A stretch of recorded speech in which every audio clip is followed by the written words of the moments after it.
Warning: our YouTube channel and its videos may contain scenes, language, and content that may not be appropriate for all audiences. These videos include surveillance footage, undercover pursuit of suspects, actual police and rescue operations, and fearless confrontations. If you do not approve of the content, please do not watch our videos. If you wish to continue, we strongly advise that you proceed with caution. Viewers' discretion is advised. Mandurukot sa Blumentritt, huli sa CCTV. Estilo ng kanyang pananalisi, ilalantad sa KP. Pananalisi ng isa pong mandurukot sa Blumentritt, lungsod ng Maynila, sapol po sa CCTV. Doble ingat po mga ka-KP. Tandaan ang estilo at pagmumukha ng kawatang ilalantad ng kilos pronto para hindi po kayo maging biktima nito.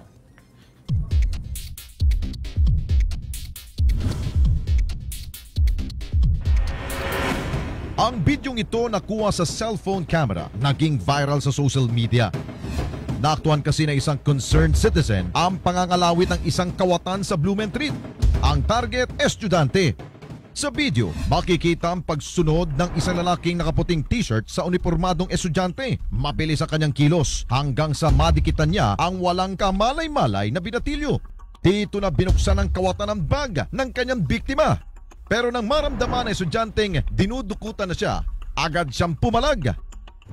Makikita pa sa bidyong kinumpronta ng estudyante ang mandurukot, pero napatras ito nang pakitaan siya ng kutsilyo.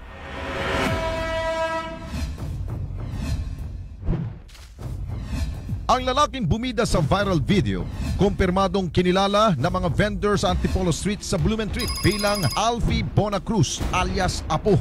Po, matagal ko na po siyang nakita. Nung mag-umaga po, nang dudukot. Layo siya ng konti. Yun lang, pandurukot lang. Gulat nga kami nung nabukas siya ng tao. Binunutan niya.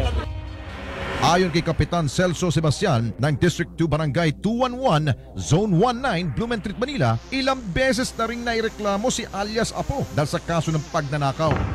Ang blatter niya rito, no, yung mga sinasabi na ng mga nadukutan, minsan madalas makipag-awayan, lalo na kung tinatawag na nakasyabu. Kung magsandukot ng sindo, araw-araw na eh. Pag nakadukot sa umaga, sa hapon bibira.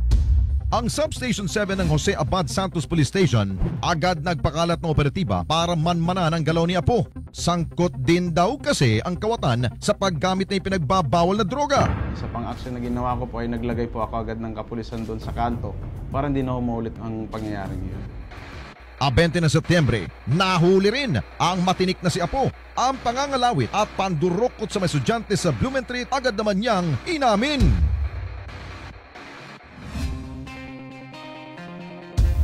Oo, sabihin natin na po sa computer.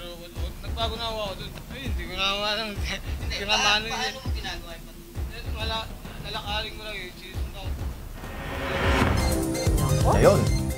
Anong mapapayo mo, Nika? Sa tingin ko, sabi niya nagbagong buhay na raw siya. Pero parang wala siya pa sa sarili pa rin, ano? Okay, sa atin naman, ang payo ko siguro sa ating mga kababayan, lalo-lalo na tulad po yung estudyante na yan, unang-una, kung meron hong gumawa niyan, wag na ho kayong kumumpronta pa dun sa nagnakaw. Alam niyo naman po yung mga magnanakaw ngayon. Halang ang bituka ngayon. Ano sa tingin mo pag hinold up ka, tinutukan, bigay mo na, bigay mo na. Huwag ka nang manlaban at bigay mo na yung gamit. Ang gamit, kaya pang bumili ng panibago. Pero buhay wala nang kapalit ng buhay. At pangalawa, sa PNP, wag hong ningas kugon, ha? Kung sinabi ninyo magpapaikot kayo ng mga pulis dyan, siguraduhin nyo araw-araw may tao po. Ha? May police visibility. Yan ang kailangan po natin mga kababayan. Tumpak.